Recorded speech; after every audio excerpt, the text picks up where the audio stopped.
ప్రియులారా, యేసుక్రీస్తుకి తండ్రైనటువంటి దేవునికి మధ్య ఉన్న సంబంధాన్ని తెలియచేసే క్రొత్త నిబంధన వచనాలు, క్రొత్త నిబంధన సందర్భాలు, క్రొత్త నిబంధనలో యేసుక్రీస్తు చెప్పిన ఉపమానాలలో యేసుక్రీస్తు యూదా మత పెద్దలు అడిగినటువంటి ప్రశ్నలకు ఇచ్చిన జవాబులలో మరియు అపోస్తలులు యేసుక్రీస్తుని దగ్గరగా ఉండి చూచి తర్వాత పరిశుద్ధాత్మ ప్రేరేపితులై పరిశుద్ధాత్మ ప్రత్యక్షతలతో యేసుక్రీస్తుని గూర్చినటువంటి రాసినటువంటి ఆ విషయాలలో యేసుక్రీస్తు మరియు తండ్రి అయినటువంటి దేవుడు వారి మొదటి స్థితి ఏకంగా ఉన్నారనియు కేవలం రక్షణ ప్రణాళికల నెరవేర్పు నిమిత్తం మాత్రమే యేసుక్రీస్తు రక్త మాంసములలో అయ్యాడనియు మనం గుర్తించాలి. మొదటి. రెండవది, యేసుక్రీస్తు బోధలను మనము ధ్యానం చేస్తున్నప్పుడు తాను ఎవరితో మాట్లాడుతున్నాడో అనగా ఎవరికి బోధిస్తున్నాడో అన్నటువంటి విషయాన్ని కూడా మనం లెక్కలోనికి తీసుకొని యేసుక్రీస్తు ఎవరో అని మనము ఆ ప్రశ్నకు జవాబును వెతుక్కోవాలి. నిజంగా ఎంతో నిశ్చయంగా యేసుక్రీస్తు ఈ లోకంలో ఉన్నప్పుడు మనకు మార్గాన్ని చూపించడానికి, మనకు దేవుణ్ణి పరిచయం చేయడానికి, మీరు తండ్రికి ఎట్లా ప్రార్థన చేయవలెనో అని ఆయన ప్రార్థన చేసి ఆయన జీవించి మనకు చూపించడాని నిమిత్తము కొన్ని బోధలు చేశాడన్న విషయం మనం గుర్తించాలి. మనకు మాదిరి చూపించడానికి ఈ లోకంలో ఆయన ప్రణాళిక, ఆయన సమయము కొంతకాలమే. తర్వాత ప్రజలు ఎట్లా జీవించాలని చూపించడానికి ఆయన ఒక స్థితిని కలిగి ఉన్నాడు. ఆయన బోధలు అట్లా బోధించాడు. మనము దాన్ని పట్టుకొని మరి ఇక్కడ ఈ యేసుక్రీస్తే చెప్పాడు కదా బోధలలో దేవునితో ఆయన సమానుడు కాదని అన్నటువంటి ప్రశ్న మనకు తలెత్తకూడదు. ఎందుకంటే అందుకే నేను చెప్తున్నాను, ఆయన మాట్లాడినటువంటి మాటలలో ఉన్నటువంటి ఉద్దేశములు, ఆయన మాట్లాడినప్పుడు ఉన్నటువంటి సందర్భము, ఆయన ఎవరితో మాట్లాడుతున్నాడో వాటిని కూడా లెక్కలోనికి తీసుకొని యేసుక్రీస్తు ఎవరు, తండ్రికి యేసుక్రీస్తుకు మధ్య ఉన్న సంబంధం ఏమిటి అన్న విషయాలను మనం పరిశీలించాలి. పరిశుద్ధాత్మ దేవుడు మనకు సహాయం చేయును. పరిశుద్ధాత్మ దేవుడు సహాయం చేయును.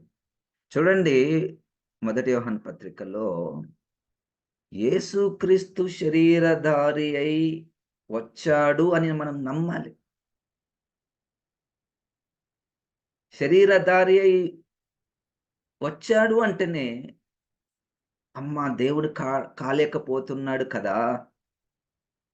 శరీరధారి అయినటువంటి వారు ఎవరు కూడా దేవుడు కాలేరు. కానీ యేసుక్రీస్తు శరీరధారిగా వచ్చాడని నమ్మని ప్రతి ఆత్మ క్రీస్తు విరోధి ఆత్మ. ఇప్పుడు మనకు కావలసింది యేసుక్రీస్తుని గురించినటువంటి విషయం కావలసినటువంటిది ఆయన శరీరధారిగా ఉన్నాడు. అది రక్షణ ప్రణాళికలో. తరువాత దీనికంటే ముందు ఈ 33.5 సంవత్సరాలకు మునుపు, 33.5 సంవత్సరాల తర్వాత ఆయన దేవుడు. ఇది ఆయన దేవుడు. సరే, ఇప్పుడు మనము యేసుక్రీస్తుకి తండ్రి అయినటువంటి దేవునికి మధ్య ఉన్న సంబంధాన్ని కొన్ని కోణాలలో వాటిని మనం చూస్తున్నాము. మొదటి కోణం ఏంటయ్యా అంటే వారి యొక్క స్వభావాలలో ఉన్న సంబంధము మొదటిది. రెండవది, తండ్రి అయినటువంటి దేవుడు యేసుక్రీస్తు ద్వారా ప్రజలకు చేసినటువంటి కార్యము. మూడవది, యేసుక్రీస్తు తండ్రి ద్వారా తండ్రి ప్రణాళికలను నెరవేర్చినటువంటి కార్యములు.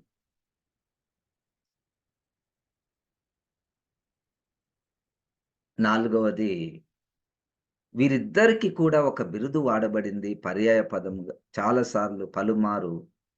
అదేమిటంటే ప్రభువు, ప్రభువు, ప్రభువు. యేసుక్రీస్తుకి ప్రభు అని వాడబడుతుంది. దేవునికి కూడా ప్రభు అని వాడబడుతుంది. అయితే ప్రభు అన్నటువంటి మాట అది సాధారణమైనటువంటి మాట, రాజులకు కూడా వాడినటువంటి మాట. కానీ వాక్యపు వెలుగులో దాని యొక్క విశిష్టత కూడా ఉన్నది. మనము భవిష్యత్తులో చూడబోతున్నాం. ఇక తర్వాత త్రిత్వము, ఇది కూడా మనము స్టడీ చేయబోతున్నాం. సరే, ఈ రోజుకు కొన్ని మాటలను మనం చేయడానికి ప్రయత్నం చేద్దాము. మత్తయి సువార్త 26వ అధ్యాయం. మత్తయి సువార్త 26వ అధ్యాయము 28వ వచనం.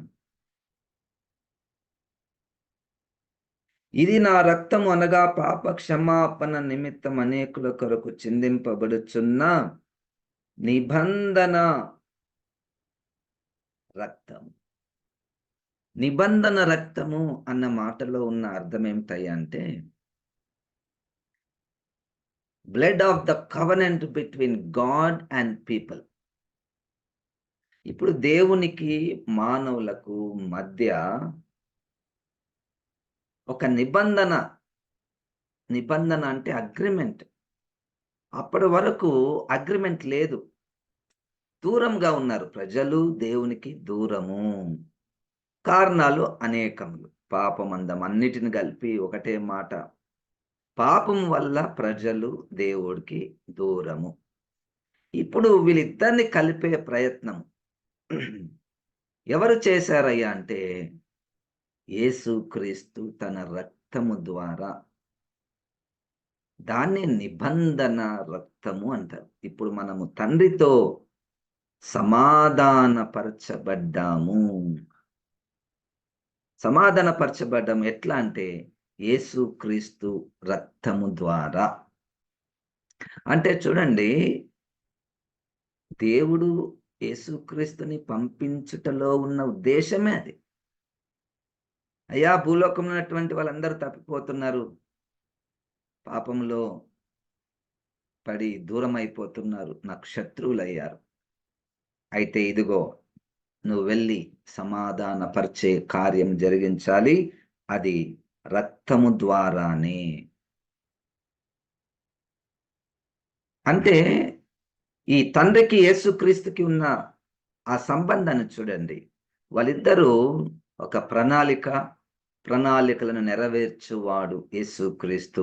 అట్టి సంబంధము, ఆ ప్రణాళికను నెరవేర్చే యేసుక్రీస్తు యొక్క మాట తండ్రినటువంటి దేవుడు వింటాడు.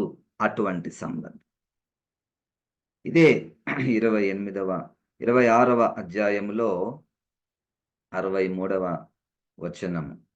మత్తయి సువార్త 26 అధ్యాయము 63వ వచనం. అందుకు ప్రధాన యాజకుడు ఆయనను చూచి, నీవు దేవుని కుమారుడవైన క్రీస్తువైతే ఆ మాట మాతో చెప్పమని జీవం గల దేవునికి తోడని నీకు ఆనబెట్టుచున్నానని. అందుకు యేసు, నీవన్నట్టే. ఇక్కడ మనం గుర్తించవలసిన విషయం, ఎవరు అడుగుతున్నారు? ప్రధాన యాజకుడు. ప్రధాన యాజకుడు అన్నటువంటి మాట కొన్ని వేల సంవత్సరాల నుంచి అది ఒక గౌరవప్రదమైనటువంటి ఒక స్థానము. ఆ యూదుల సమాజంలో దేవుని గురించి ఎవరికైనా ఎక్కువ జ్ఞానం ఉంది అని ఒక ప్రశ్న వేస్తే ఎవరికి ఉంటది అంటే ప్రధాన యాజకునికి ఉంటుంది. ఎక్కువ జ్ఞానం మాత్రమే కాదు, అనుభవం. బుద్ధిపూర్వకమైనటువంటి జ్ఞానం మాత్రమే కాక, ఆ ప్రధాన యాజకునికి దేవుని గూర్చినటువంటి విషయాలలో అనుభవము కూడా, అనగా దేవుని స్వరమును, దేవుని చిత్తమును తెలుసుకొనగలిగినటువంటి అనుభవం ఉన్నటువంటి వ్యక్తి యేసుక్రీస్తుని అడుగుతున్నాడు. అయ్యా! నీవు జీ నీవు దేవుని కుమారుడవైన క్రీస్తువైతే ఆ మాట మాతో చెప్పుము.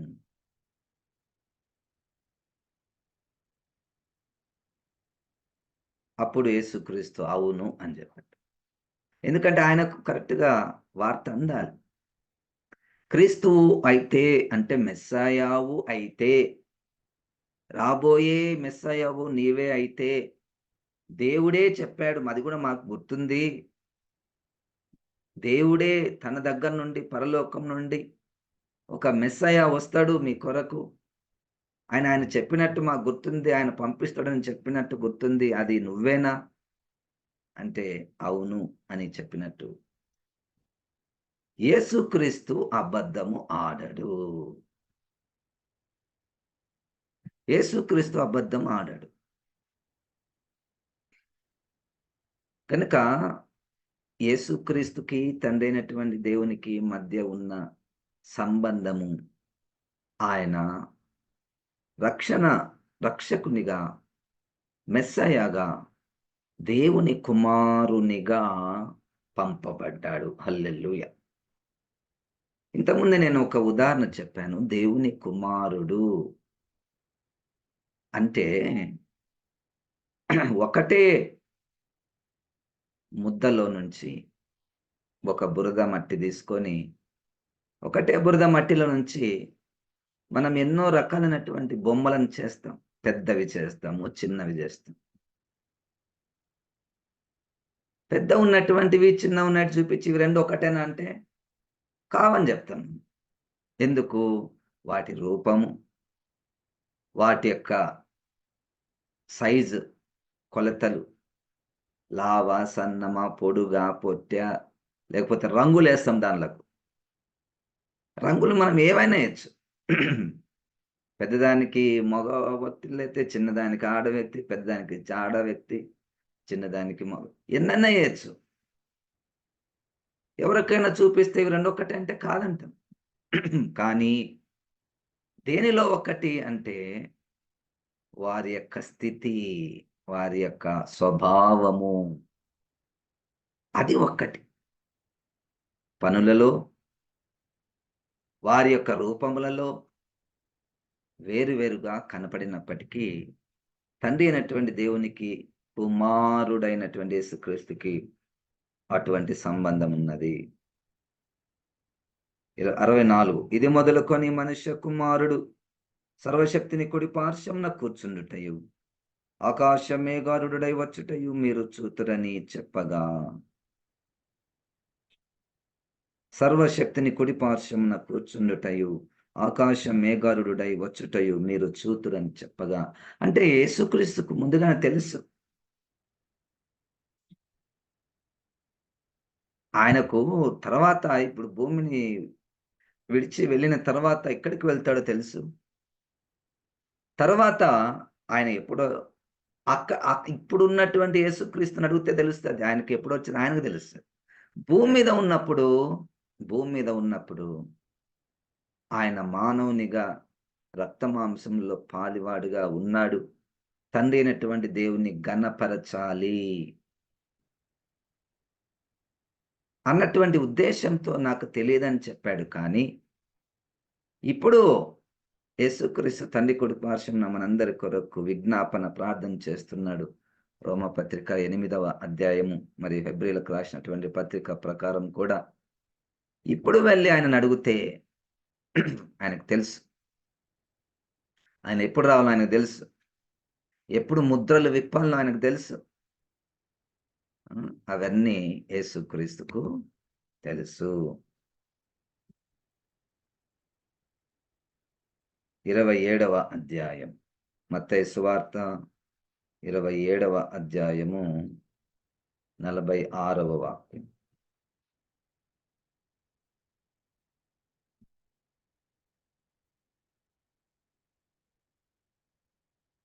ఇంచుమించు 3 గంటలప్పుడు యేసు ఏలీ ఏలీ లామా సబక్తాని బిగ్గరగా కేక వేసిన ఆ మాటకు నా దేవా నన్నెందుకు చెయ్యి విడిచితివని అర్థం. అంటే ఇక్కడ నా దేవా అని యేసుక్రీస్తు సంబోధించాడు కదా! మరి ఆయనకు మధ్య ఉన్న సంబంధం ఏమిటి అనే ప్రశ్న. చూడండి, మనము ఎక్కడంటే అక్కడ మనము ఆ సందర్భాలను నుంచి బయటకొచ్చి ప్రశ్నలు వేయకూడదు. సందర్భాన్ని బట్టి ప్రశ్న వేయాలి. ఉదాహరణకు, నేను ఒక పోలీస్ ఆఫీసర్‌ని అనుకోండి. పోలీస్ ఆఫీసర్ ఆఫీస్‌లో ఉన్నప్పుడు లేదా పోలీస్ స్టేషన్‌లో ఉన్నప్పుడు నన్ను చాలామంది చూసుంటారు. బయట ఉన్నప్పుడు కొంతమంది చుట్టుపక్కల ఉన్నటువంటి వాళ్ళు కూడా, మా ఇంటి పక్కన ఉన్నటువంటి వారు చూస్తూ ఉంటారు.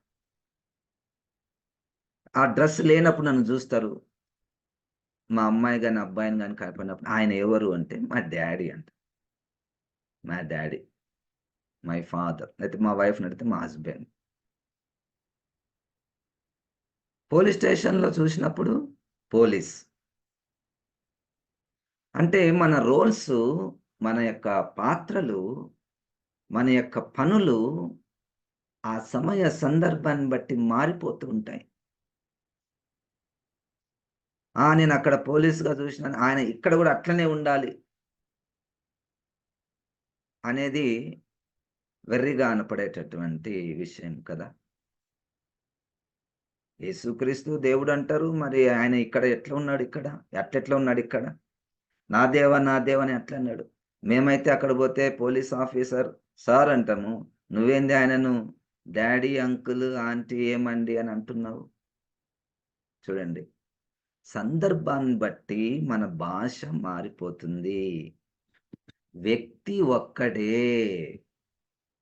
వారి పనులను బట్టి, వాళ్ళ స్థానమును బట్టి ఆ భాష మారిపోతుంది. ఆ భాష మారిపోతుంది. ఉదాహరణకు ఏదైనా ఒక యాక్సిడెంట్ అయిందనుకోండి. మనం అక్కడే ఉన్నాము. అక్కడే ఉన్నాము. ఎవరన్నా వచ్చి మనల్ని సాక్ష్యం అడిగారు. "అయ్యా! ఏమేమి చూసావు? ఎవరెవరున్నారు చెప్పు" అంటే చెప్తాం మనం. ఎవరైనా అక్కడ పోలీస్ ఆఫీసర్ ఉన్నాడంటే, "లేదు సార్" అని చెప్తాం. కానీ ఆయన మఫ్టీలో ఉండవచ్చక్కడ. అంటే పోలీస్ డ్రెస్ లేకుండా ఉండొచ్చు. నాకు తెలీదు గదా! కానీ నేనేం జెప్తా? "పోలీస్ ఎవరు లేరు సార్. నేను ఖచ్చితంగా చెప్పగలను" అని జెప్పేస్తాం. కదా! అంటే మనం తప్పైనట్టే గదా! అందుకనే సందర్భాన్ని బట్టి, ఆ రీసెర్చ్‌ని బట్టి ఆ పాత్రలు మారిపోతూ ఉంటాయి. ఒక వచనం పట్టుకొని యేసుక్రీస్తు దేవుడు కాదని మనం చెప్పడానికి ప్రయత్నం మనం చేస్తూ ఉంటాము. యేసుక్రీస్తుకు యేసుక్రీస్తు తండ్రితో సమానమైనటువంటి వాడు, దేవుడు అన్న వచనాలు మనకు చాలా ముందు వచనాలలో మనము ధ్యానించబోచున్నాం. 54 27వ అధ్యాయము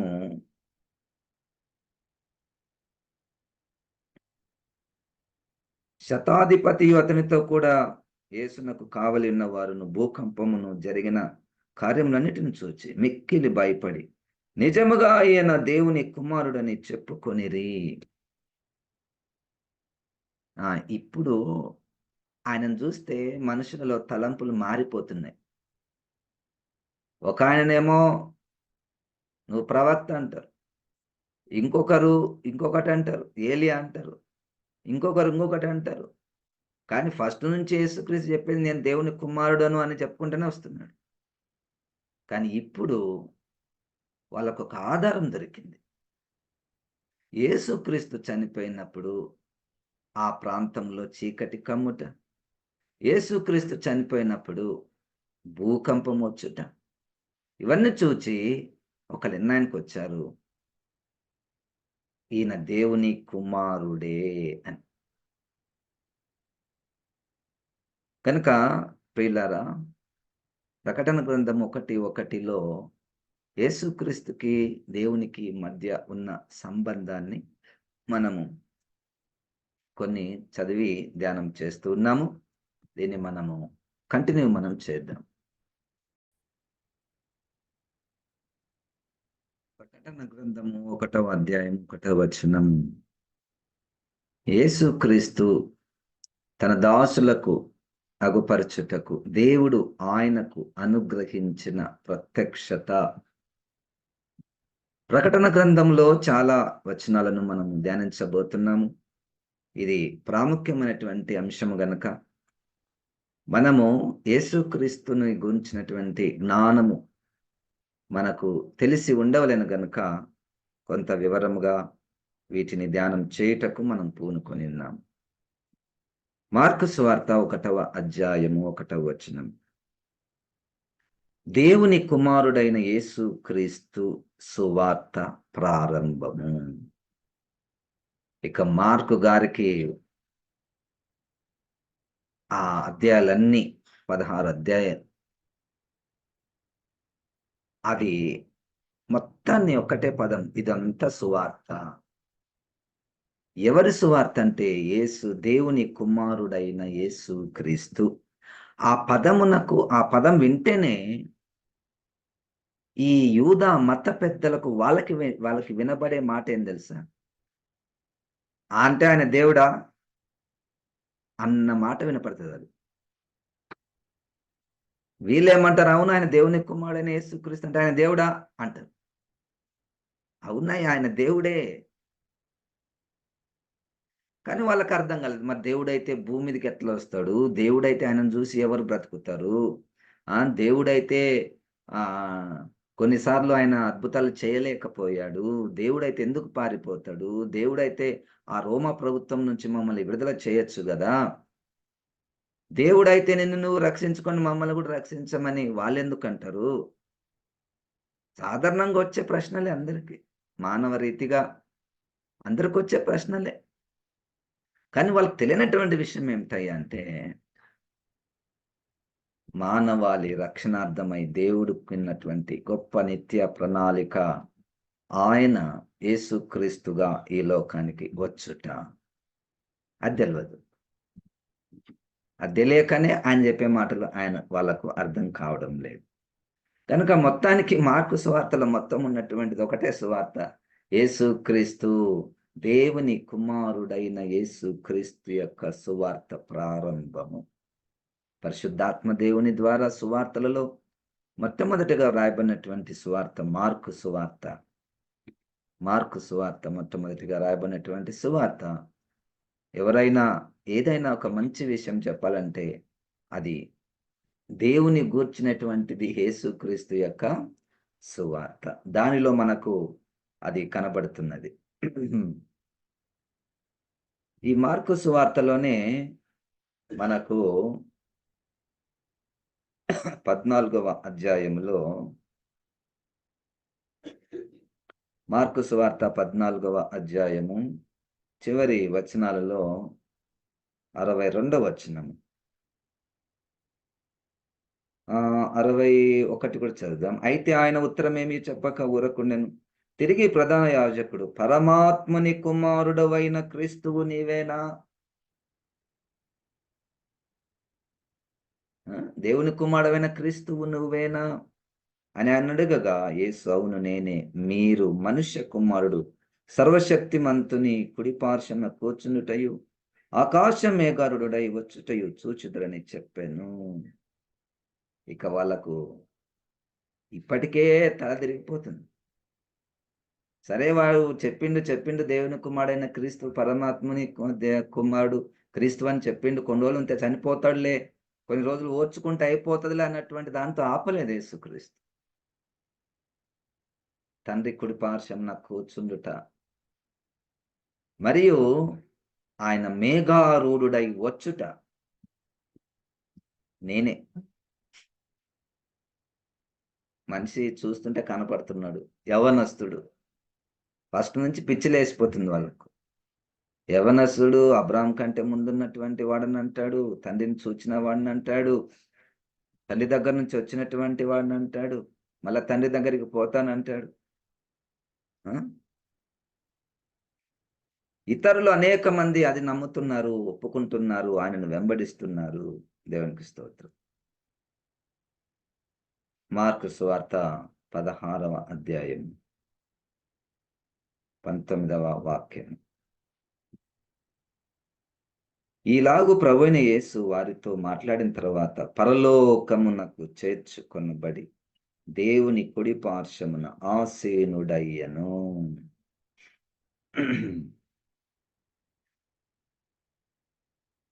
ఇది యేసుక్రీస్తు ఇక ఆరోహణం అయిపోయిండు. తన భూలోక స్థితి, భూలోక పరిచర్య ముగించబడింది. ఆయన కుడి పార్శ్వమునకు చేర్చుకొనబడి ఆయన అక్కడ ఆసీనుడై ఉన్నాడు. తిరిగి యేసుక్రీస్తు ఎక్కడ కూడా ఇక వేరు మాట లేకుండా నేనొచ్చింది ఆయన నుంచి, ఆయన ద్వారా, మళ్ళా పోయేది ఆయన దగ్గరికి. నా ఆత్మను నీకు అప్పగించుకొనుచున్నాను. అంటే తండ్రికి యేసుక్రీస్తుకి మధ్య ఉన్న సంబంధాన్ని మనము స్టడీ చేస్తున్నాం.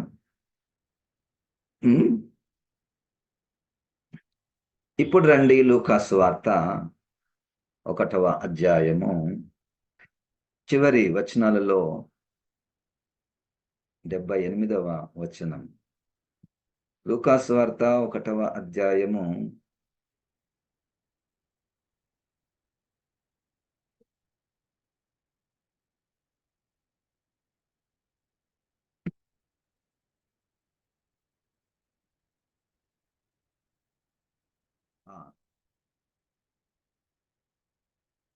ఇదంతా చూడండి.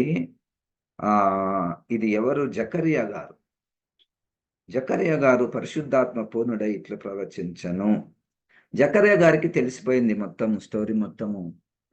ఇప్పుడు జకరియా గారికి కావాల్సింది ఏంటంటే తన కుమారుడు పుట్టినటువంటి విషయం కంటే కుమారుడు ఎందుకు పుట్టాడో తెలిసిపోయింది. ఇప్పుడు వాళ్ళకు కావాల్సింది కుమారుని గురించినటువంటి విషయం కాక దేవుని కుమారుడైనటువంటి యేసుక్రీస్తు విషయమై ఆయన చూడండి 68వ వచనంలో, ప్రభువైన ఇశ్రాయేలు దేవుడు స్తుతింపబడును గాక. ఆయన తన ప్రజలకు దర్శనమిచ్చి వారికి విమోచన కలుగ చేసెను. తన సేవకుడైన దావీదు వంశమునందు మన కొరకు రక్షణ శృంగమును.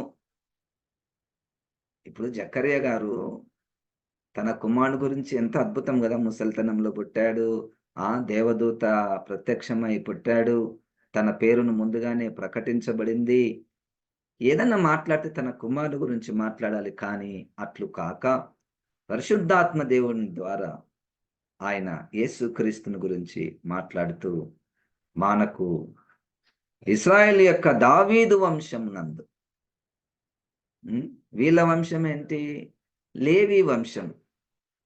కానీ ఇప్పుడు లేవి వంశంలో పుట్టినటువంటి యోహాను గారు. కానీ ఇప్పుడు మనకు కావాల్సింది దావీదు వంశమందు పుట్టవలసినటువంటి రక్షణ శృంగం.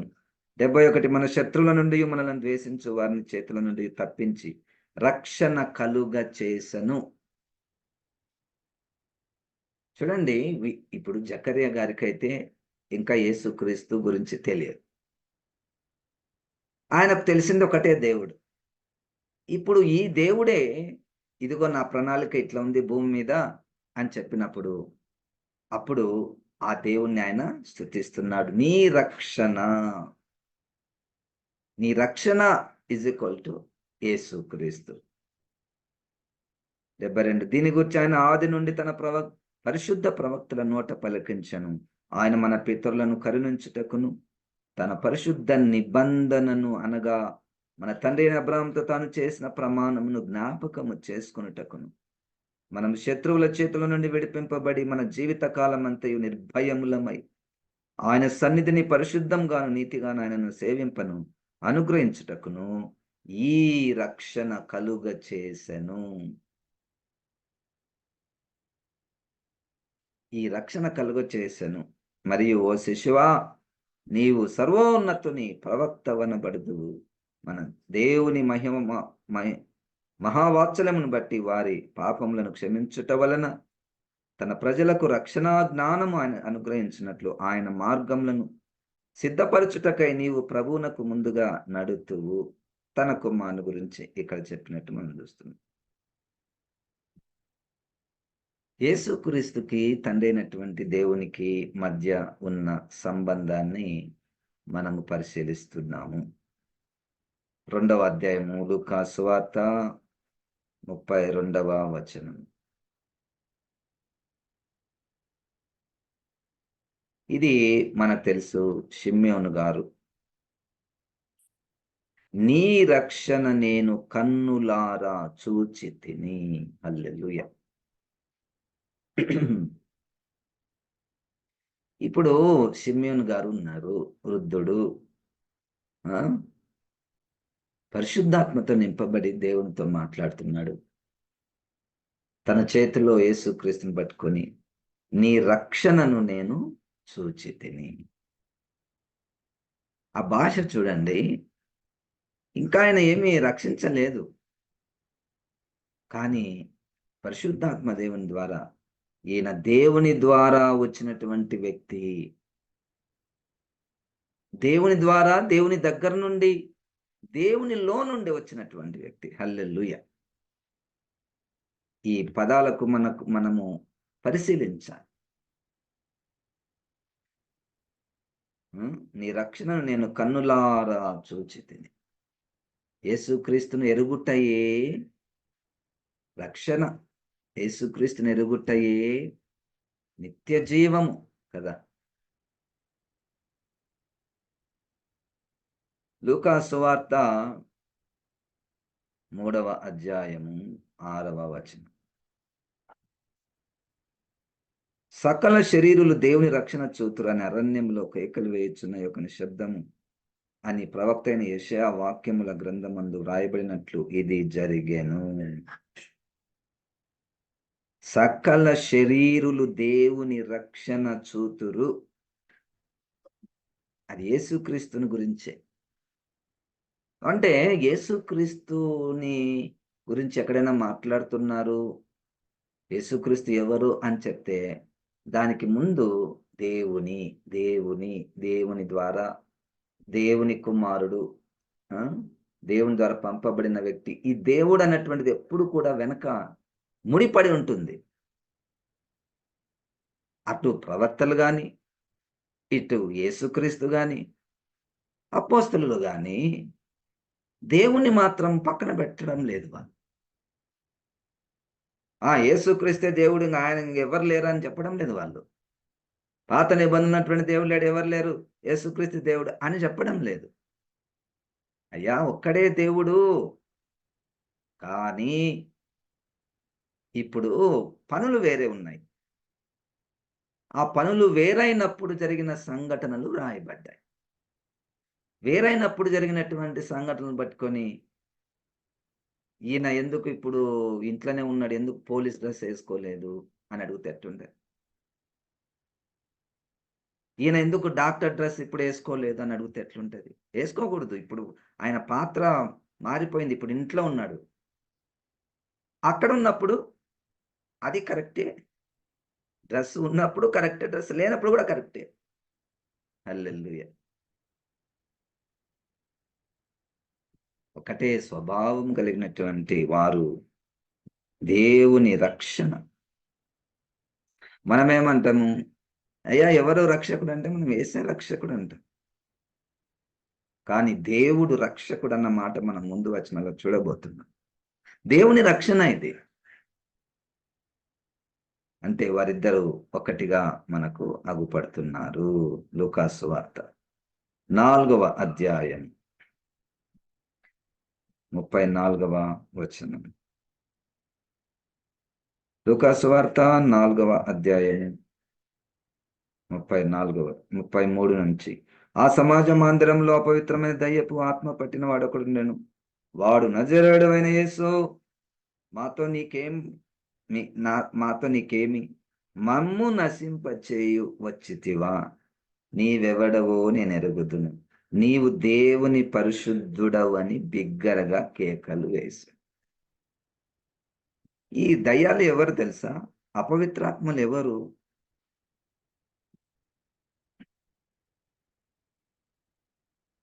అపవిత్రాత్మలు అపవాదితో పడవేయబడినటువంటి దూతలు. అవి మనుషుల్లోనికి దూరుతాయి. ఇక అపవాదికి యేసుక్రీస్తుకు తెలియదా? ఆ 12వ అధ్యాయంలో ప్రకటన గ్రంథంలో అపవాదికి అన్ని తెలుసు. యేసుక్రీస్తుకు తెలుసు, యేసుక్రీస్తు ఎవరో తెలుసు. యేసుక్రీస్తు వారిని తర్వాత ఏం చేయబోతున్నాడో తెలుసు. అందుకని మమ్మల్ని నశింపజేయడానికి ఇప్పుడే వచ్చినావా?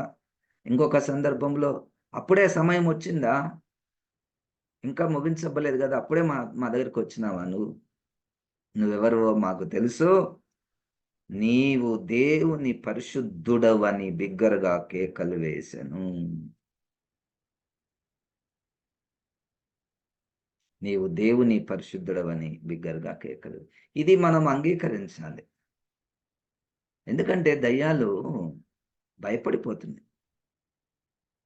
వాటికి తీర్పు తీర్చబడే కాలము ముందున్నది. ఎవరు తీర్పు తీరుస్తారో తెలుసు. ఎవరు తీర్పు తీరుస్తారో వాటికి తెలుసు. అందుకని అవి భయపడిపోయినట్లు, కేకలు వేసినట్టు, ఒప్పుకున్నట్టు మనం గుర్తిస్తున్నాం. లూకా సువార్త 7వ అధ్యాయం. ఈ వాక్యాలన్నిటిలో మనము ఏం పరిశీలిస్తున్నామంటే, యేసుక్రీస్తుకి తండ్రైనటువంటి దేవునికి మధ్య ఉన్న సంబంధం. ఇప్పుడు ఈ వాక్యాలు చూస్తున్నాము. తర్వాతి దినములలో దేవుడు యేసుక్రీస్తు ద్వారా జరిగించిన కార్యాలు చూడబోతున్నాం. ఇప్పుడు స్వభావాన్ని చూడడానికి ప్రయత్నం మనం చేస్తున్నాం. వారి మధ్యలో ఉన్న స్వభావం, తర్వాత వారి మధ్యలో జరిగిన పనులు, సంఘటనలు. వారి మధ్యలో జరిగినటువంటి సంఘటనల్లో వారి యొక్క అస్తిత్వము యొక్క, వ్యక్తిత్వము యొక్క బంధాన్ని మనము చూడకూడదు. ఇప్పుడైతే బంధాన్ని మనం చూడాలి. లూకా సువార్త 7వ అధ్యాయము 16వ వచనం.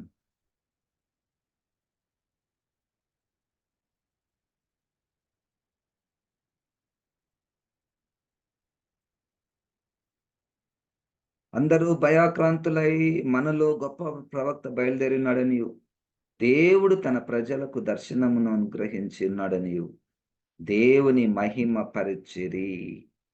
ఇది మనకు కావాల్సింది. ఈ ప్రకటన 1:1లో దేవుడు ఆయనకు అనుగ్రహించిన ప్రత్యక్షత.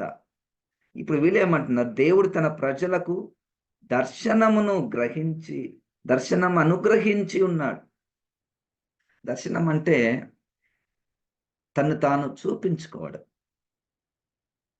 నువ్వు దేవుని చూసినావు, అవును నేను దేవుని చూసిండు, ఆయన నాకు దర్శించుకున్నాడు. ఇప్పుడు మనం అంటాము, నేను పోయి ఆయనను దర్శించుకున్నాము అంటే మనం ఆయనను చూసాము అన్నట్టు. దర్శించనుకోవడం అంటే ఆయన చూసాం. ఇప్పుడు ఈ ప్రజలు ఏమంటున్నారంటే, దేవుడు యేసుక్రీస్తు ద్వారా మనకు దర్శనమిచ్చాడు, మన దగ్గరికి వచ్చాడు అన్నట్టు. ఎందుకు ఆ మాట చెప్పవలసి వచ్చిందంటే, అక్కడ పైన వచనాలలో ఆయన అనేక అద్భుతాలలో ఆ చనిపోయిన వాడు లేచి కూర్చుండి మాట్లాడసాగాను 15వ వచనంలో. చనిపోయినటువంటి వ్యక్తిని లేపడము, అవి మానవులు చేసే పనులు కాదు. ఈ పనులు చేస్తున్నప్పుడు, ఈ అద్భుతాలు చేయడంలో యేసుక్రీస్తుకి 2 ఉద్దేశాలు. ఒకటేంటంటే, దేవుని రాజ్యము మీ మధ్యకు వచ్చి ఉన్నది అనడానికి ఒక గుర్తు, నంబర్ 1. నంబర్ 2, నేను దేవుని ఆత్మ ద్వారానే ఇవి చేయగలుగుతున్నానన్న విషయం మీరు గుర్తించాలి. నంబర్ 3, ఇది దైవ శక్తితో ద్వారానే ఇది జరుగుతుంది. దైవ శక్తి ఉంటేనే ఇది జరుగుతుంది. కనుక వాటినన్నిటిని చూసి వాళ్ళేమంటున్నారంటే, దేవుడు ప్రజలకు దర్శనము అనుగ్రహించాడు యేసుక్రీస్తు ద్వారా. ఎవరైనా తండ్రి అయిన దేవుణ్ణి దర్శించుకోవాలనుకున్నారా? ఈజ్ ఈక్వల్ టు యేసుక్రీస్తుని దర్శించుకుంటే సరిపోతుంది.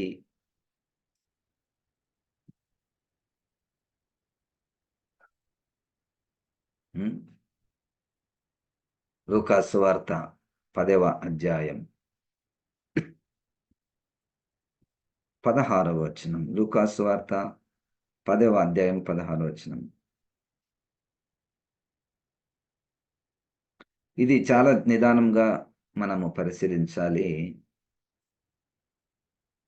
మీ మాట వినువాడు నా మాట వినును. మిమ్మును నిరాకరించువాడు నన్ను నిరాకరించును. నన్ను నిరాకరించువాడు నన్ను పంపిన వానిని నిరాకరించుననెను. నన్ను నిరాకరించువాడు నన్ను పంపిన వానిని నిరాకరించు అనెను. అంటే ఈక్వల్ అన్నమాట. మీరు నన్ను ద్వేషిస్తే దేవుని ద్వేషించినట్టే. నన్ను నా మీద విశ్వాసం ఉంచితే దేవుని మీద విశ్వాసం ఉంచినట్టే అన్న వచనం కూడా మనకున్నది. అది ఇది ఒకటే. నేను దేవుడు ఒకటే. నన్ను నిరాకరిస్తే దేవుని నిరాకరించినట్టే. నన్ను విశ్వసిస్తే మీరు దేవుని యందు కూడా విశ్వాసము ఉంచినట్టే.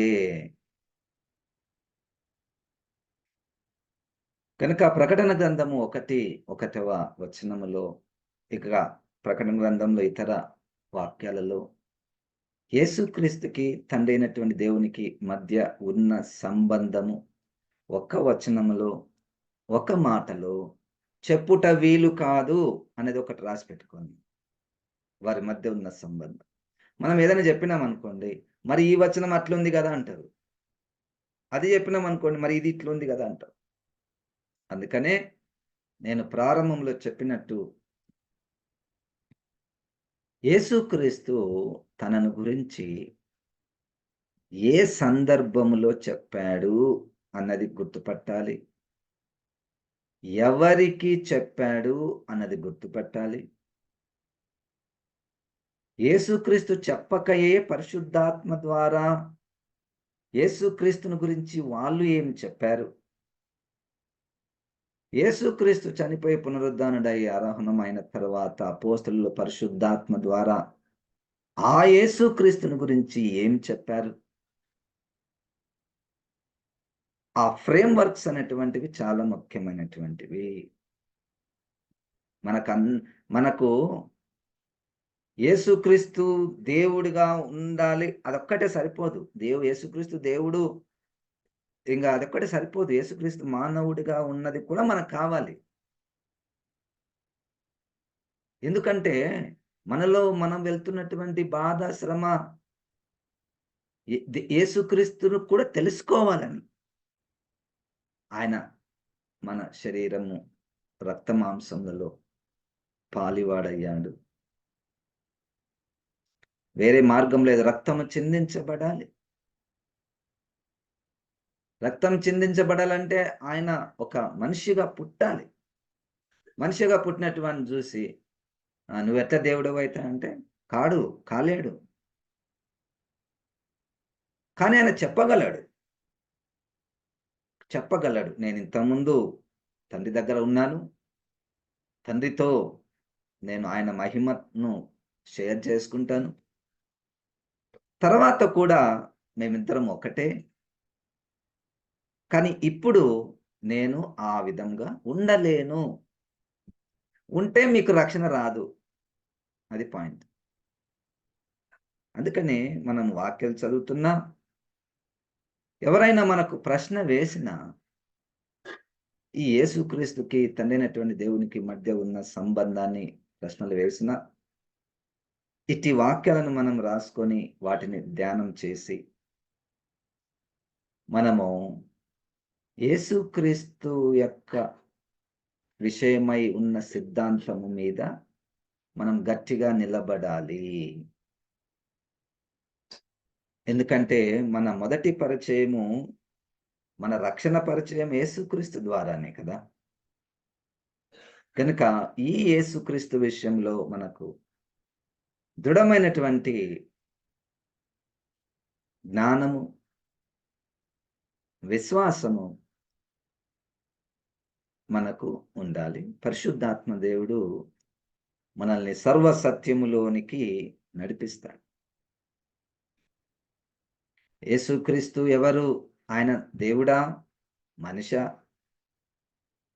ఆత్మన? కొంతమంది సగం దేవుడు, సగం మనిషి.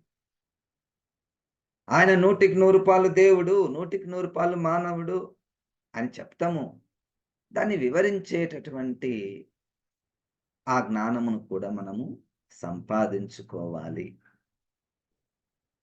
ఆ జ్ఞానం కూడా మనము సంపాదించుకోవాలి. కనుక పరిశుద్ధాత్మ దేవుడు మనల్ని సర్వ సత్యములోనికి